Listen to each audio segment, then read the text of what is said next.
Welcome back to my YouTube channel. എല്ലാവർക്കും സുഖമാണെന്ന് വിശ്വസിക്കുന്നു. സോ ഇന്ന് രാവിലെ എണീറ്റപ്പോൾ ഇപ്പം എത്ര മണിയായി? 6:45 കേട്ടോ. സോ പെട്ടെന്നൊരു കോണ്ടൻറ്റ് കിട്ടി, ഫ്രഷായിട്ടൊരു കോണ്ടൻറ്റ്. വോട്ടായി ഈറ്റിനിടെ എല്ലാ ദിവസവും സെയിം സാധനം തന്നെയൊന്നുമല്ല, മുടങ്ങാത്തൊരു സംഭവമുണ്ട്. ചായ കുടിക്കുന്നത്. ചായ എന്ന് പറയുന്നത് എൻ്റെ ബ്ലഡാണ്. പക്ഷെ എനിക്ക് രാവിലെ ചായ വേണം. ചായ ഇല്ലാത്ത ദിവസം ഇന്ധനമില്ലാത്ത സ്കൂട്ടർ പോലെയാണ്. പറ്റത്തില്ല, എനിക്ക് ചായ വേണം. So I start my day with a ചായ, പിന്നെ എന്തെങ്കിലും ഒരു ബ്രേക്ക്ഫാസ്റ്റ്. സോ ഇന്നത്തെ എൻ്റെ ദിവസത്തെ ഞാൻ എന്തൊക്കെ കഴിക്കുന്നു എന്നുള്ളത് ഞാൻ കാണിച്ചു തരാം. പ്രത്യേകിച്ച് ഇത് കാണുന്നുണ്ട് നിങ്ങൾക്ക് എന്തെങ്കിലും ഗുണമുണ്ടെന്ന് ചോദിച്ചാൽ ഗുണമൊന്നുമില്ല. എല്ലാവരും ഇതൊരു കോണ്ടൻ്റായിട്ട് ചെയ്യുന്നു, നോമും ചെയ്യുന്നു. That's it. അപ്പോൾ കാണിച്ചു തരാമേ. നോക്കൂ, ഒരു ബണ്ണ് ഇരിക്കുന്നത് കണ്ടോ? എൻ്റെ ഫേവറേറ്റ് സാധനമാണ് ബണ്ണ്. ബിക്കോസ് ഇങ്ങനെ ഫ്രൂട്ടി ഉള്ള ബണ്ണ് എനിക്ക് ഭയങ്കര ഇഷ്ടമാണ്. സോ ബണ്ണ്, ചായ. ഈ ബണ്ണ് ഞാനിങ്ങനെ എടുക്കും. ഇങ്ങനെ എടുത്തിട്ടാ നല്ല ബണ്ണ് ഇങ്ങനെ മുക്കും. ഇങ്ങനെ മുക്കുമ്പോൾ ഫോക്കസ് പോയിൻ്റ് പോകുന്നുണ്ട്, എന്നാലും കുഴപ്പമില്ല. ഇങ്ങനെ എടുത്തിട്ടാൽ ഞാൻ കഴിക്കും.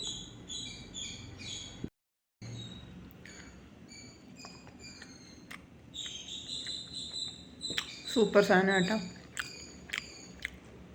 എനിക്ക് രാവിലെ പുട്ട്, കടല അല്ലെങ്കിൽ അങ്ങനത്തെ സാധനങ്ങളൊക്കെ ഉണ്ടല്ലോ, അതിനേക്കാൾ എനിക്കിഷ്ടം ബ്രെഡ്, ബട്ടർ, ചായ, ബണ്ണ്, ചായ ഇത്യാദി ഐറ്റംസാണ്. അതാകുമ്പോഴത്തേനും പെട്ടെന്ന് ദഹിക്കും.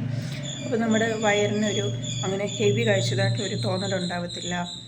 പിന്നെ ഉച്ചയാകുമ്പോഴത്തേനും നല്ല വിശപ്പ് വരും. അപ്പം നമുക്ക് ചോറ് ഒരു തരി പോലും കളയാതെ നമുക്ക് കഴിക്കാൻ സാധിക്കും. ഇതൊക്കെയാണ് ഇത് കഴിക്കുന്നതിൻ്റെ ഗുണങ്ങൾ. സോ നമുക്ക് പോകെ കാണാം കേട്ടോ.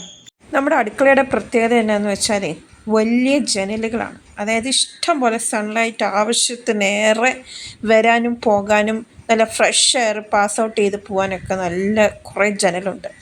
സോ നല്ല മഴയത്ത് അടുക്കളയിൽ നിൽക്കാൻ ഏറ്റവും വൈബ് കിട്ടുന്ന സ്ഥലം അടുക്കളയാണ്. അടുക്കള നിൽക്കുമ്പം തന്നെ നല്ലൊരു ഫ്രഷ് ഫീലിംഗ് ആണ്.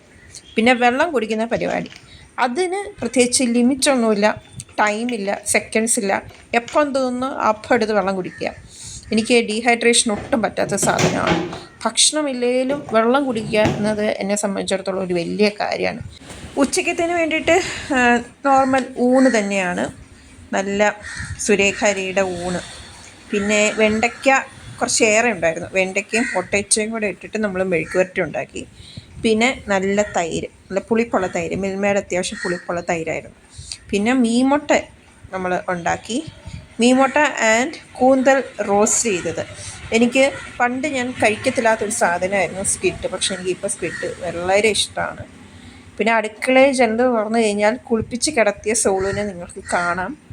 അത്യാവശ്യം മഴക്കാറും കൂടെ ഉള്ള കാരണം പുള്ളിക്കാരി ഫ്രസ്ട്രേറ്റഡ് ആണ്. പ്ലീസ് എന്നെ ഒന്ന് തുറന്നു വിടൂ, എനിക്ക് ഉണങ്ങണ്ട, കുറച്ച് ഹീറ്റർ കൊണ്ട് ഹീറ്റ് കൊടുത്താലും വേണ്ടിയില്ല, എന്നെ ഒന്ന് തുറന്നു വിടൂ എന്നുള്ള പരിപാടിക്കാണ്. അവൾക്കുള്ള ഫുഡാണ് കേട്ടോ ഇത്. ഇതെന്ന് പറയുന്നത് 4 മണി പലഹാരമാണ്. ഗോതമ്പ് ദോശയ്ക്കകത്ത് ശർക്കര വെച്ചതാണ്. ഹലോ, സത്യം പറഞ്ഞു കഴിഞ്ഞാൽ what I eat in A day എന്നുള്ളതിൻ്റെ, അതായത് നമ്മളിപ്പം കണ്ടുകൊണ്ടിരുന്നതിൻ്റെ വൈൻഡപ്പ് വീഡിയോ ഇങ്ങനെ എടുക്കാൻ വിട്ടുപോയി കേട്ടോ. രാത്രി അത്താഴവും കഴിച്ച് ഉറങ്ങി എണീറ്റത് ഇപ്പോഴാണ് ആലോചിച്ചത്, അയ്യോ വൈൻഡപ്പ് വീഡിയോ എടുത്തില്ലല്ലോ എന്ന്. എനിവേയ്സ്, നമ്മൾ വൈൻഡപ്പ് വീഡിയോ എടുത്തതായി പരിപാടി അങ്ങ് അവസാനിപ്പിക്കുകയാണ്. കാരണം പ്രത്യേകിച്ച് അത്താഴത്തിന് അങ്ങനെ സ്പെഷ്യൽ സാധനങ്ങളൊന്നുമില്ല. ഉച്ചയ്ക്ക് എന്താണോ ചോറും കറിയും, അതിൻ്റെ ബാക്കി വരുന്നത് നമ്മൾ കഴിക്കും. That's it. അപ്പോൾ അത്രയേ ഉള്ളൂ. അടുത്ത വീഡിയോയിൽ നമുക്ക് കാണാം. അതുവരേക്കും